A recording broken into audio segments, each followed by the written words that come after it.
It's time for a TBR Tower update because it's kind of been a really long time since the last one. First, I'm going to let you know that we are going to move the TBR Tower from ARCs over to my physical TBR instead. Because coming up, I'm going to be a host for NetGalley November, which is focused on giving you prompts to knock down your ARC backlog. So, we won't need this to choose what to read anymore because I'm hopefully going to get through all of them. But for now, let's talk through the 8 books that I have read from this jar in the meantime. I'm going to give you a rapid-fire star rating and quick sentence about what I enjoyed. If you want full reviews, you can head to my story graph, or you can view the recap on my YouTube channel. First up is the oldest arc on my list from November of 2023. It's Rebel Darling by Valerie Best. I gave this one 3 stars because the writing style was a little rough for me, but it was a really cool dystopian story about finding the CDC amidst kind of an outbreak situation. Next up was The Blood Phoenix by Amber Chen. I read the first book in this series earlier this year. I really enjoyed it, and I loved the second installment too. I gave this one 4 stars. Political intrigue, characters, love them.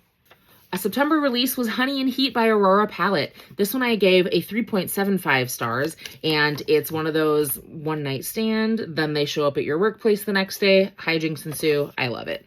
Next up, we have The Last Soul Among Wolves by Melissa Caruso. This is one that I actually read the first book in the series as an arc last year, and now I've read the second book. I enjoyed it a little bit more than the first and gave it a 3.75 stars. The magic system in this is just so incredibly cool. Next up was A Steeping of Blood by Hafsa Faisal, and I had A Tempest of Tea, the first book in the duology, on my physical TBR, so I read both, and oh my god, I've been sleeping on them for too long. I love, love, love this duology. This one I gave a 4.5, and the heisting, the plot line, the sobbing at the end of the book, I loved it. Next up is This Real or Just Pretend by Emily Sullivan. This is a historical romance that is a gender-bent Sabrina, and I gave it 3.5 stars. It was a really enjoyable read for me. Last up, 2 audio arcs from 2 of my favorite all-time authors. First is To Clutch a Razor by Veronica Roth.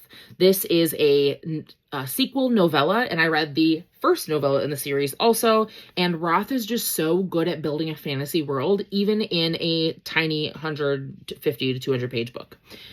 4.5 stars for this.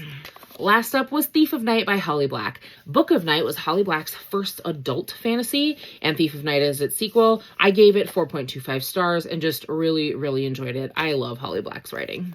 Check back as we launch our new physical TBR Tower coming soon.